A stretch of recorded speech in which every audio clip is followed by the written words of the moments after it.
Bado tupo katika eneo hili la Mwananchi hapa jijini Mwanza, ambapo eneo hili ndiko ambako zinajengwa ofisi za jimbo la Nyanza Kusini, na tangu mwanzoni mwa juma hili viongozi wamepata kutembelea katika eneo hili, na ujenzi huu wa kuanza kupandisha tofali umeanza tangu mwanzoni mwa juma hili. Na hivi leo tarehe hii ya 12 mwezi wa 12 mwaka 2025, viongozi wa jimbo la Nyanza Kusini wanabiri katika eneo hili la ujenzi huu wa mradi mkubwa huu wa ofisi za makao makuu ya jimbo la Nyanza Kusini. Furaha yao ni kuona vile ambavyo mafundi wanaendelea na kazi, huku wakiwatia moyo kwa kazi ambayo wanaifanya.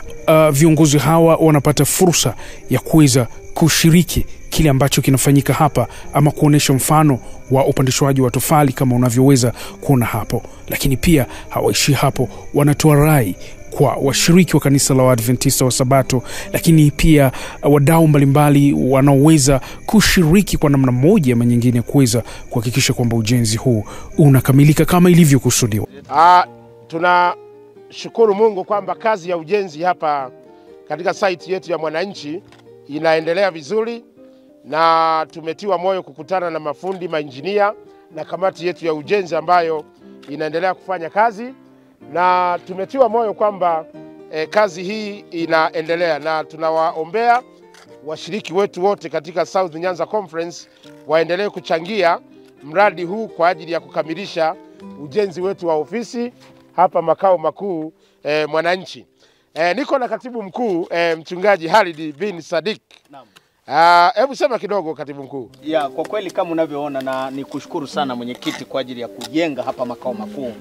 Na watu kama unavyoona, mhazini wetu yuko pale, kamati yote iko hapa, washiriki wetu akina Chambili wako hapa kutoka kule Buzuruga, na watu mbalimbali tuko hapa. Mwenyekiti, tarehe 27 tunataka hapa patokee muujiza mkubwa, ili baada ya hapo basi tuwe na changizo zuri la kumaliza mwaka kwa baraka za Bwana.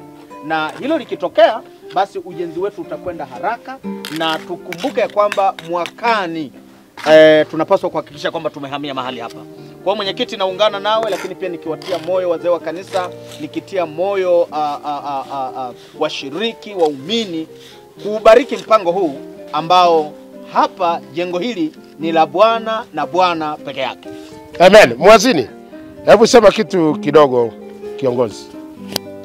Labda mimi niseme kwamba sadaka yako ndiyo mafanikio yetu.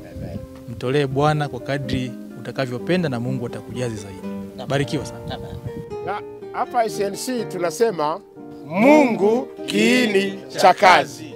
Ninachukua nafasi hii kuwashukuru sana mafundi, lakini pia kamati yetu ya ujenzi. Tunao washiriki wetu wawili hapa ambao ni sehemu ya kamati ya ujenzi ambayo ilichaguliwa tarehe 16 ya mwezi wa 11 hapa Mwananchi wakati wa kikao cha wazee wote wa kanisa. Ninaye ndugu Chambili ambaye pia ni mshiriki wa kanisa la Buzuruga, ambaye ni sehemu ya kamati hii, na yeye ni makamu mwenyekiti wa kamati ya ujenzi. Ninatamani aseme kidogo kwa ajili ya mradi huu unavyoendelea na aweze kututia moyo. Jamani, napenda kusema washiriki, kwanza Bwana Yesu asifiwe. Amen. Pili, nimefarijika sana, na nimekuwa hapa nipo kuanzia Jumatatu mpaka siku ya leo kwa ajili ya kuhakikisha tunamfanyia Mungu kazi. Amen. Na mimi, wale ambao wananijua, nilikuwa miongoni mwa watu ambao tuko nyuma kwenye kuchangia, lakini sasa hivi mimi ndio niko mbele kwa sababu mimi ndio msimamizi. Kwa hiyo na washauri washiriki wote tuachane na swala la conference kufikia mwaka kesho, ili kusudi tuendelee na mambo mengine katika makanisa yetu. Kwa majina naitwa Emmanuel Magere, ni mzee wa kanisa wa Pasiasi. Tuko kwenye kamati ya ujenzi, na kama mnavyoona jengo linaendelea, na leo tumetiwa moyo sana kutembelewa na viongozi wetu wa conference. Kwa hiyo washiriki, tunawaomba muendelee kutoa hela ili kazi ya Bwana iweze kusonga mbele, kama tunavyosema kwamba mwaka huu ni Mungu kiini cha kazi. SNC Mungu kiini cha kazi. Jamani, SNC Mungu kiini cha kazi.